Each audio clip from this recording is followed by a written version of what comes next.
नमस्कार, मैं हूं विश्वेश तिवारी और आप सभी का ए न्यूज टुडे पर बहुत बहुत स्वागत है। वक्त हो चुका है मध्य प्रदेश और छत्तीसगढ़ से जुड़ी कुछ प्रमुख खबरों का। लूट का आरोपी चढ़ा पुलिस के हत्थे। पूरा मामला मध्य प्रदेश में मंदसौर के भानपुरा थाना का है, जहां पुलिस ने 3,72,000 रुपए की लूट के आरोपी को चंद घंटों में ही धर दबोचा है। बता दें कि भानपुरा थाना क्षेत्र के गांव ओसारा निवासी किसान कैलाश पिता आनंदीलाल अहिर ने पुलिस को शिकायत दर्ज कराई थी। उस शिकायत में उन्होंने बताया था कि उन्होंने चने की फसल मंडी में बेची थी और उसका पेमेंट आईसीआईसीआई बैंक से निकलवाया था, जिसे किसी अज्ञात बदमाश ने पैसों से भरा बैग छीनकर भाग गया, जिसमें करीब 3,72,000 रुपए थे। फरियादी कैलाश पिता आनंदीलाल अहिर की शिकायत पर भानपुरा थाना प्रभारी ने तत्काल टीम गठित कर बदमाश को पकड़ने के लिए टीम को रवाना किया। पुलिस ने कुछ ही समय बाद आरोपी नकुल पिता अजब सिंह सिसोदिया उम्र 20 वर्ष निवासी 84 कड़िया जिला राजगढ़ मध्य प्रदेश को गिरफ्तार कर लिया। उक्त आरोपी के विरुद्ध विभिन्न धाराओं में मामला पंजीबद्ध किया गया। वहीं मंदसौर पुलिस अधीक्षक अनुराग सुजानिया ने पुलिस कंट्रोल रूम पर प्रेस वार्ता के माध्यम से इस पूरी घटना की जानकारी दी और साथ ही भानपुरा पुलिस को तत्काल कार्रवाई के लिए बधाई भी दी। ए न्यूज टुडे से बीएल धमानिया की रिपोर्ट। कल दोपहर में भानपुरा में कैलाश अहिर नाम से एक किसान व्यक्ति थे, जो कि आईसीआईसीआई बैंक से अपना पैसे निकाल के करीब 3,72,000 रुपये निकाल के जा रहे थे। उसी वक्त वहाँ पे जो आरोपी है नकुल सिसोदिया, वो उनके ऊपर ताक लगाए बैठा हुआ था और उसने मौका पाकर उनके साथ लूट की घटना कारित करी थी। वहीं पे कुछ पत्रकार बंधु भी मौजूद थे। उनके द्वारा थाने में सूचना की गई। तुरंत पुलिस ने इस पर एक्शन लिया और विभिन्न डायरेक्शंस में पार्टियाँ रवाना कर दी गई थी। पार्टियों में से एक हमारी पार्टी, जिसमें एएसआई गिरजा शंकर जी और कांस्टेबल राम निवास थे, जिन्होंने इस आरोपी को ट्रैक कर लिया और इसको दबोचने में सफलता हासिल हुई थी। तो इसमें इन्होंने बहादुरपूर्वक इसको आरोपी को लिया और पूरी जो लूट का मशरूका था पूरा बरामद कर लिया।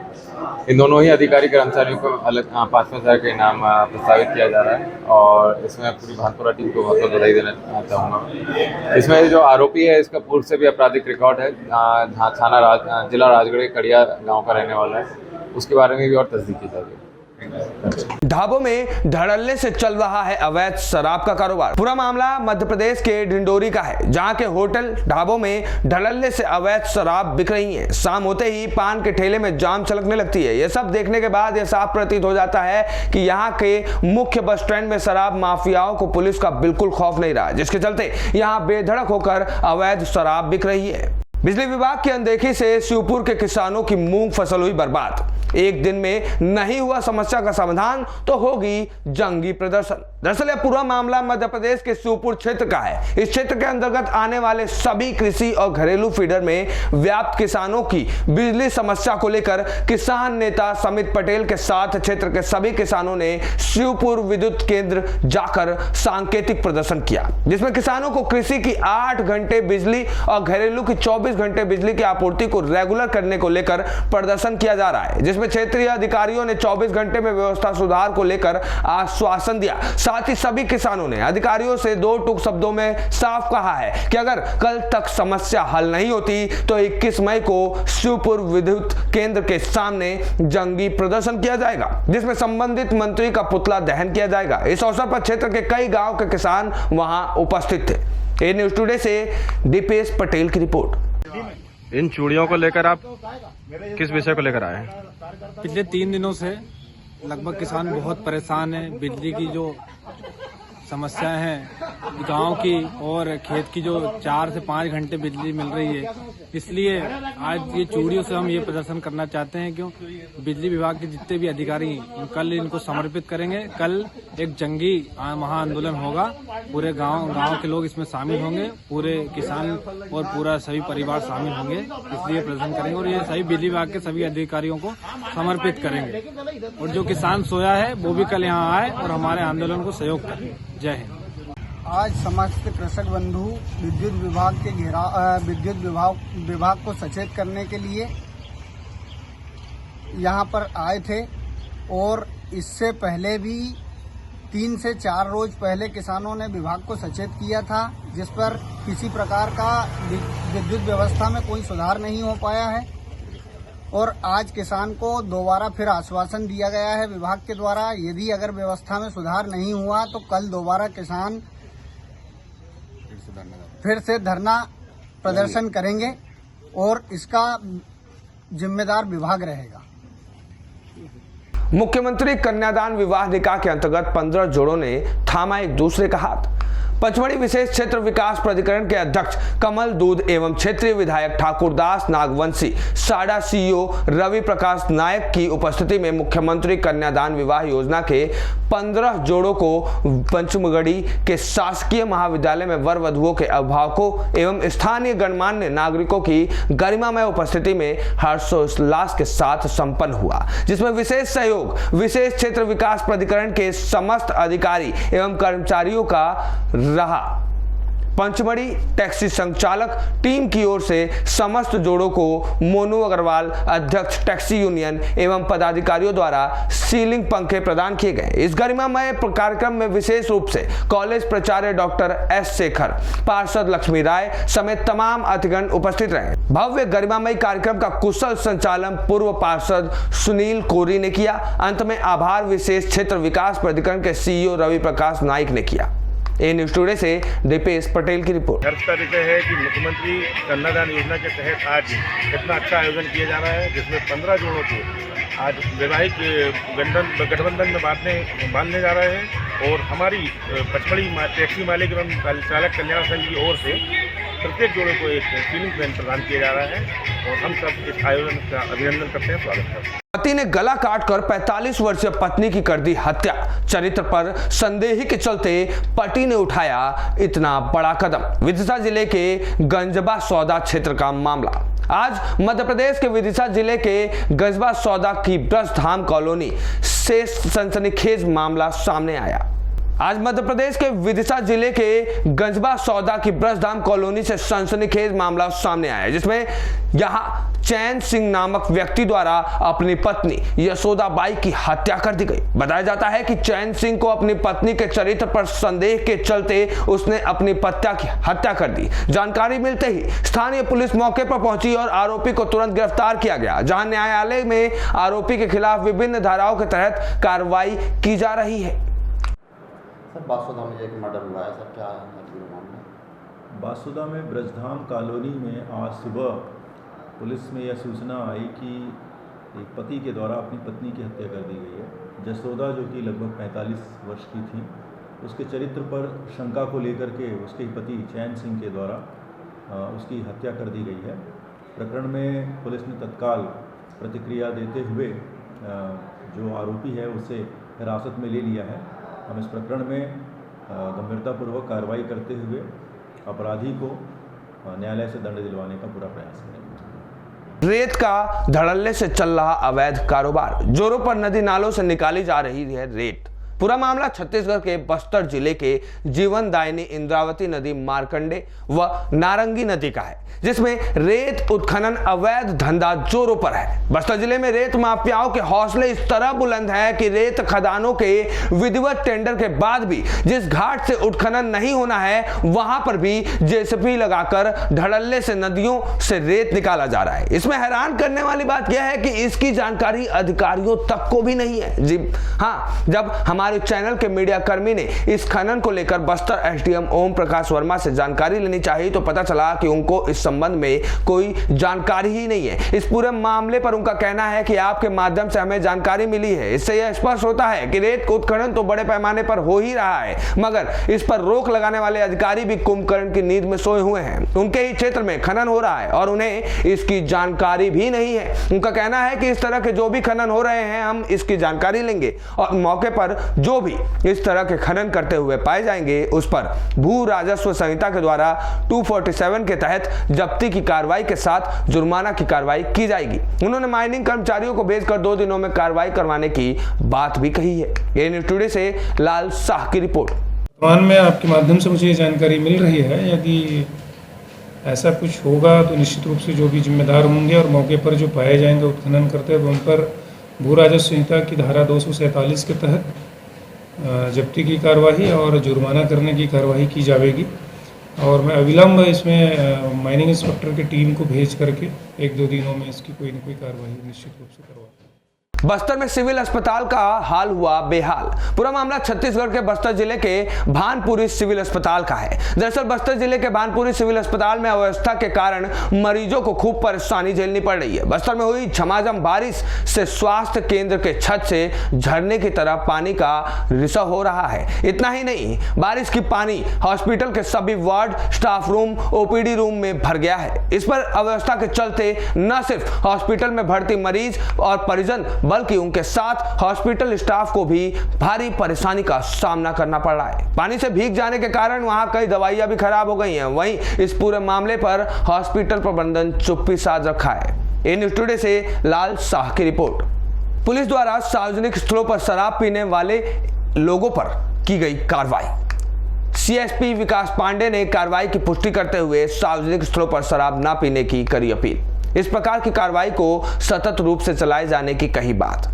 मध्य प्रदेश के सिविल लाइन थाना क्षेत्र में पुलिस द्वारा विभिन्न सार्वजनिक स्थलों पर सार्वजनिक रूप से शराब पीने वाले लोगों पर पुलिस द्वारा कार्रवाई की जा रही है। अहमदपुर रोड, अहमदपुर चौराहा, पूरनपुर रोड और अन्य जगहों पर सड़क और खाली जगहों पर लोगों द्वारा पी जा रही शराब पर पुलिस ने बड़ी कार्रवाई की है। सीएसपी विकास पांडे ने पुष्टि करते हुए बताया कि पुलिस ने कुल 21 लोगों के खिलाफ गिरफ्तार कर उनके खिलाफ कार्रवाई चलाई है। उन्होंने आम लोगों से अपील करते हुए कहा है कि सार्वजनिक स्थलों पर कोई भी शराब का सेवन ना करे और ऐसा करने वालों पर सख्त कार्रवाई लगातार जारी रहेगी। रात में दारू पीने वालों पर कार्रवाई की गई है सर, कहाँ की गई है और कितने लोग पकड़ाए गए? कल सिविल लाइन थाने की टीम के साथ में एक सार्वजनिक स्थल पर जो लोग शराब पीते हैं उनके विरुद्ध अभियान चला के कार्रवाई की गई थी। इसमें अहमदपुर रोड के पास में, पूरनपुरा रोड, क्रांति चौक के पास में लोग जो भी सड़क में या खाली स्थान पे शराब पी रहे थे उनको पकड़ा गया। उनके विरुद्ध करीब 21 लोगों को कल पुलिस ने पकड़ा। उनके विरुद्ध चालान काटे गए, साथ ही साथ माइनर एक्ट की भी कार्रवाई की गई। और इस प्रकार का अभियान पुलिस के द्वारा सतत चलाया जाएगा। और साथ ही साथ जो भी लोग इस तरीके से सड़क में मद्यपान करेंगे उनको ये चेतावनी है कि इस तरीके की हरकतों से बाज आए, अन्यथा कड़ी कार्रवाई होती रहेगी। बीटी सड़क रिन्यूअल व आंगनबाड़ी निर्माण का भूमि पूजन संपन्न। छत्तीसगढ़ में संसदीय सचिव व जगदलपुर विधायक रेखचंद जैन ने अन्य आमंत्रित अतिथियों के साथ संतोषी वार्ड में बीटी रिन्यूअल कार्य तथा आंगनबाड़ी निर्माण का भूमि पूजन किया। इस मौके पर श्री जैन ने कहा कि इन कार्यों से संतोषी वार्ड के विकास को गति मिलेगी। वार्ड में लगभग 24 लाख रुपए के निर्माण कामों का भूमि पूजन शंकर मंदिर में भूमि पूजन के पश्चात किया गया। श्री जैन समेत अन्य अतिथियों ने राज्य सरकार द्वारा संचालित अनेक योजनाओं की जानकारी अपने संबोधन में दी। इस दौरान संसदीय सचिव व जगदलपुर विधायक रेखचंद जैन के साथ शहर जिला कांग्रेस कमेटी अध्यक्ष व इंद्रावती विकास प्राधिकरण उपाध्यक्ष राजू शर्मा के साथ तमाम नगर निगम अधिकारी व कर्मचारी मौजूद थे। कार्यक्रम का सफल संचालन एल्डरमैन कौशल नागवंशी ने किया। ए न्यूज़ टुडे से लाल शाह की रिपोर्ट। बागेश्वर धाम पीठाधीश्वर के खिलाफ लगे पोस्टर, एफआईआर की हो रही मांग। पूरा मामला भोपाल का है, जहां भगवान सहस्त्रबाहु पर धीरेन्द्र शास्त्री की विवादित टिप्पणी का मामला तूल पकड़ता जा रहा है। इसी के चलते भोपाल में बागेश्वर धाम पीठाधीश्वर धीरेन्द्र के शास्त्री के खिलाफ पोस्टर लगाए गए हैं। इन पोस्टरों के माध्यम से बागेश्वर धाम पर एफआईआर और माफी मांगने की मांग की गई है। यह मांगे कुलचरी समाज की तरफ से की गई हैं। इस मामले पर एकांत पार्क में कुलचरी समाज प्रदर्शन भी कर रहा है। वहीं बागेश्वर धाम पीठाधीश्वर ने वीडियो जारी कर अपनी विवादित टिप्पणी पर पहले ही खेद प्रकट कर दिया था। बड़े किलेपाल में संचालित पोषण पुनर्वास केंद्र का कलेक्टर ने किया निरीक्षण। जगदलपुर कलेक्टर विजय दयाराम ने आज बड़े किलापाल के सामुदायिक स्वास्थ्य केंद्र में संचालित पोषण पुनर्वास केंद्र का निरीक्षण किया। इस दौरान उन्होंने केंद्र में जन्मी बच्ची जलेंद्री को गोद लेकर दुलारा और अपने हाथों से बिस्कुट भी खिलाया। साथ ही बच्ची की मां को बच्ची का वजन बढ़ने तक अस्पताल में दी जा रही स्वास्थ्य सुविधाओं का लाभ लेने की अपील की। इस दौरान उन्होंने बच्ची की मां को विधवा पेंशन दिलवाने के भी निर्देश दिए। इस बीच कलेक्टर ने बच्चों के पोषण और स्वास्थ्य सुविधाओं के साथ साथ अस्पताल की प्रसव की स्थिति की जानकारी ली। उन्होंने संस्था द्वारा रेफर किए जाने वाले प्रकरणों में कमी करने के निर्देश दिए। इस अवसर पर जिला पंचायत के मुख्य कार्यपालन अधिकारी प्रकाश सर्वे सहित स्वास्थ्य विभाग के विकास खंड अधिकारी उपस्थित थे। ए न्यूज़ टुडे से लाल शाह की रिपोर्ट। कलेक्टर ने लगाई पेड़ की छांव में चौपाल, ग्रामीणों की सुनी समस्या और लिया योजनाओं के क्रियान्वयन का जायजा। छत्तीसगढ़ के जगदलपुर कलेक्टर विजय दयाराम ने बस्तर विकासखंड के ग्राम लालागुड़ा के राउतपारा में पेड़ की छांव में चौपाल लगाया। चौपाल में कलेक्टर ने ग्रामीणों से गांव की समस्याओं और योजनाओं के क्रियान्वयन की जमीनी हकीकत का जायजा लिया। ग्रामीणों के बीच कलेक्टर जब पहुंचे तो ग्रामीणों ने खुशी से पारंपरिक तरीके से उनका स्वागत किया। कलेक्टर ने स्थानीय बोली और अपने गृह प्रदेश कर्नाटक के बोली के मध्य समानता को बताते हुए ग्रामीणों से सीधे संवाद किया। उन्होंने ग्रामीणों के साथ जमीन पर बैठकर उनकी समस्याएं और मार्गों पर चर्चा भी की। ये न्यूज टुडे से लाल शाह की रिपोर्ट। खदान में डूबने से बालक की मौत, समाज जनों ने घेरा पुलिस कंट्रोल रूम, हत्या का प्रकरण दर्ज कराने की मांग। पूरा मामला देवास रोड स्थित मानपुरा गांव का है, जहां खदान में डूबने से गांव के ही 11 वर्षीय बालक की मौत हो गई थी। आज सुबह पोस्टमार्टम के पश्चात बालक के परिजन, भीम आर्मी और आजाद समाज पार्टी के कार्यकर्ता पुलिस कंट्रोल रूम पहुंचे और घेराव करते हुए प्रदर्शन किया। नाराज लोगों का कहना था कि उक्त खदान मध्य प्रदेश शासन के मंत्री के भाई की है, जो पिछले कई सालों से अवैध उत्खनन का काम कर रहे हैं, जिसके कारण इस खदान में इससे पहले भी 3 लोगों की डूबकर मौत हो चुकी है। वहीं आक्रोशित लोगों ने भाजपा मंत्री और उसके भाई के खिलाफ नारेबाजी करते हुए मौके पर पहुंचे एसडीएम राकेश शर्मा को ज्ञापन सौंपा और खदान के मालिक के खिलाफ हत्या का प्रकरण दर्ज करने और मृतक के परिजनों को उचित मुआवजा दिलवाए जाने की मांग रखी है। आजाद समाज पार्टी के जिला अध्यक्ष रवि गुजराती ने चेतावनी देते हुए कहा कि यदि 7 दिन के अंदर खदान मालिक के खिलाफ कार्रवाई नहीं हुई तो पार्टी द्वारा बड़ा आंदोलन छेड़ा जाएगा। इधर एसडीएम राकेश शर्मा ने बताया कि मामले की जांच कराई जाएगी और जो भी दोषी होगा उसके खिलाफ उचित से उचित कार्रवाई की जाएगी। ये न्यूज टुडे से संजय शर्मा की रिपोर्ट। क्या मांगे आप? आज एक मामला है मानपुरा का, जहां पर एक अवैध खनन खोदी जा रही है, जिसका मालिक यहाँ के मध्य प्रदेश सरकार के शिक्षा मंत्री डॉक्टर मोहन यादव के भाई है नारायण यादव। उनके द्वारा मानपुरा में लगातार 15 वर्षों से एक अवैध खनन खोदी जा रही है, जिसमें पूर्व में भी 3 मौतें हो चुकी हैं, डूबकर बच्चे मर गए हैं, एक महिलाएं भी मर गई हैं और अभी वर्तमान में ये हमारे मानपुरा के समाज के साथी है, इनके बच्चा है 11 वर्षीय, जो उस अवैध खनन में डूब के उनकी कल मृत्यु हो चुकी है और वो अवैध खनन खोदी जा रही है। प्रशासन से हमने मांग की है कि उस अवैध खनन का जो मालिक हो उस पर विधिवत कार्रवाई होनी चाहिए, मृत्यु का मामला उस पर पंजीबद्ध होना चाहिए, क्योंकि पूर्व में भी इस प्रकार की घटनाएं हो चुकी है। और प्रशासन से हमने मांग की है कि जल्द से जल्द उस मामले में कार्रवाई होनी चाहिए।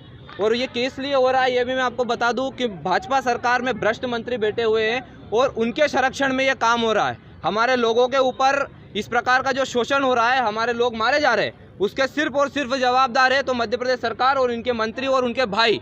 भाजपा सरकार के लोगों पर मुकदमा कायम होना चाहिए, ये हमारी मांग है। अगर जल्द मामला पंजीबद्ध नहीं होता है तो 7 दिन का समय दिया है प्रशासन ने। अगर 7 दिन में हमारी मांगें पूरी नहीं होती है तो हम इससे भी बड़ा उग्र आंदोलन करेंगे, जिसकी जवाबदार प्रशासन रहेगी। मेरा नाम रवि गुजराती है, मैं आज़ाद समाज पार्टी जिला अध्यक्ष। आज़ाद समाज पार्टी के लेटर पैड पे एक ज्ञापन अभी दिया है कि ग्राम जो मानपुर है वहाँ पे कल शाम को एक 12 वर्षीय बालक की डूबने से मृत्यु हो गई थी।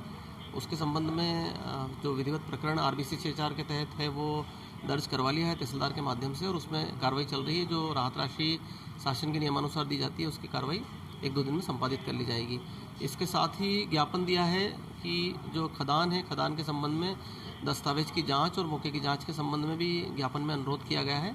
तत्समय माइनिंग डिपार्टमेंट को वो पत्र जारी करके वहाँ से 1 सप्ताह के अंदर जांच करवा ली जाएगी। किसकी खदान से सामने आ रही है? खदान के दस्तावेज मैंने मंगाए हैं, वो ना जैसे ही दस्तावेज आ जाते हैं उसके बाद में बता पाऊंगा किसके नाम से है, क्योंकि अभी राइट नाउ मेरे पास वो खदान के दस्तावेज उपलब्ध नहीं है। माइनिंग अफसर से लेकर आपको उपलब्ध करा देंगे। देख लीजिए, जिनकी भी खदान होगी वो ऑर्डर में नाम उनका निकल के आ ही जाएगा और विधिक कार्रवाई जो भी है उसकी जाँच करवा ली जाएगी। अगर माइनिंग लीज खत्म हो गई होगी तो तत्संबंध में जाँच की कार्रवाई करवा ली जाएगी और अगर माइनिंग की जो लीज है वो नवीनीकरण होना होगी, तत्संबंध भी विधिक जो प्रक्रिया है उसका पालन करते हुए कार्रवाई संपादित करवा ली जाएगी। Thank you. उन्हेल थाना अंतर्गत ग्राम सरवाना में दो भाइयों के बीच खूनी संघर्ष। पूरा मामला उज्जैन के उन्हेल थाना क्षेत्र के गांव सरवना का है, जहां पुराने लेन देन के मामले में बीती रात को लगभग 2 बजे विवाद हो गया, जिसमें एक भाई ने दूसरे भाई पर गुंडों बदमाशों से पिटाई करवाकर उसे गंभीर रूप से घायल कर दिया, जिसके बाद घायल व्यक्ति सीधे उपचार के लिए उज्जैन जिला चिकित्सालय पहुंच गया। उन्हेल जिला पुलिस घायलों परिजनों को मामले की विवेचना और एफआईआर के लिए पुलिस कार्रवाई में लगी हुई है। टीआई अशोक शर्मा ने बताया कि संबंधित पक्ष के लिए पुलिस दल उज्जैन गया है। स्थानीय पुलिस का एक दल गांव में पहुंचा। परिजनों को उज्जैन से लाने के बाद पुलिस एफआईआर दर्ज करेगी। ये न्यूज टुडे से संजय शर्मा की रिपोर्ट। चुनाव से पहले भारतीय जनता पार्टी को लगा बड़ा झटका। कांग्रेस विधायक के कार्यों से प्रभावित होकर 25 बीजेपी कार्यकर्ताओं ने थामा कांग्रेस का दामन। मामला मध्य प्रदेश के खाचरोद का है, जहां भारतीय जनता पार्टी को चुनाव से पहले एक बड़ा झटका लगा है। नागदा विधायक दिलीप सिंह गुज्जर के कार्यों से प्रभावित होकर भारतीय जनता पार्टी के करीब 25 कार्यकर्ताओं ने कांग्रेस का दामन थाम लिया है। वहीं कार्यकर्ताओं का कहना था कि भारतीय जनता पार्टी में इतने साल सेवा करने के बाद कार्यकर्ताओं की कोई सुनवाई नहीं हुई है, जिसके कारण उन्होंने पार्टी बदली है। ये न्यूज टुडे से संजय शर्मा की रिपोर्ट।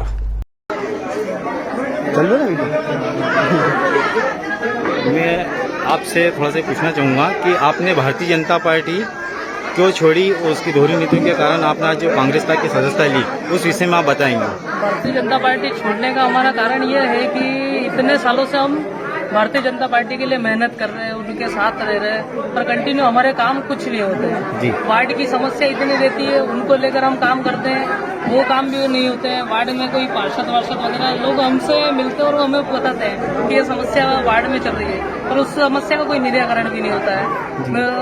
इस विचारधारा और फिर भरत भैया से और अपने दादा से मिल के थोड़ा कांग्रेस का हमने देखा कि काम होने लगा है कांग्रेस के टाइम में, तो उस विचारधारा को रखते हुए हमने फिर कांग्रेस ज्वाइन करने का सोचा। दिलीप गुज्जर जिंदाबाद, दिलीप गुज्जर जिंदाबाद। हमारा नेता कैसा हो? दिलीप भैया जैसा हो। हमारा नेता कैसा हो? दिलीप भैया जैसा हो।